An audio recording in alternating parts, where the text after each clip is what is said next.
Civilization or Barbarism, an Authentic Anthropology by Dr. Cheikh Anta Diop. The theorem attributed to Thales is illustrated by the figure of problem 53 of the Rhine Papyrus, written 1300 years before the birth of Thales.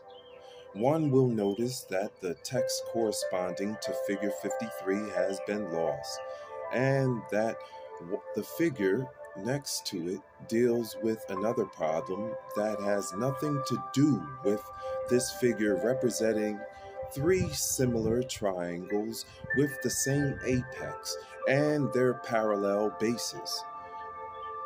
The anecdote claiming that Thales discovered his theorem by making the end of the shadow cast by a stick planted vertically meet exactly the end of the shadow cast by the Great Pyramid. In order to have a figure materialize identical to that of problem 53 would only prove that Thales actually spent time in Egypt, that he truly was a pupil of Egyptian priests, and that he could not be the inventor of the theorem attributed to him. Herodotus calls Pythagoras a simple plagiarist of the Egyptians. Jamblichus, biographer of Pythagoras, writes that all the theorems of lines geometry come from Egypt.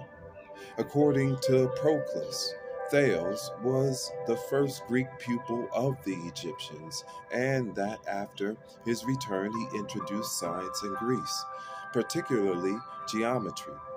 After teaching what he knew to his pupil Pythagoras, he advised him to go to Egypt, where he, Pythagoras, remained for 22 years in the temples in order to learn geometry, astronomy, etc.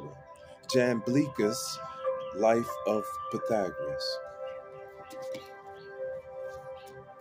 An Egyptian priest told Diodorus of Sicily that all the so-called discoveries that made Greek scholars famous were things that had been taught to them in Egypt, and which they called their own once they went back to their country.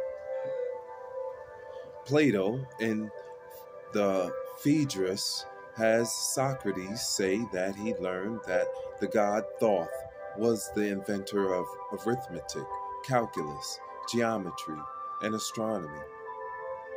Phaedrus 274.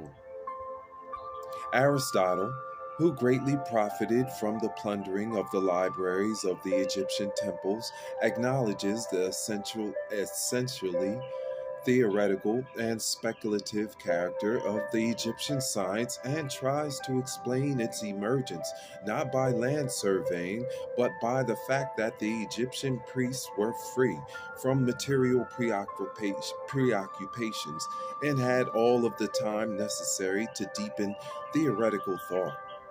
According to Herodotus, the Egyptians are the exclusive inventors of geometry, which they taught to the Greeks. Democritus boasted that he equaled the Egyptians in geometry. We'll pause right there and continue back. It's chapter 16, Civilization or Barbarism. I'm your robot. Hi,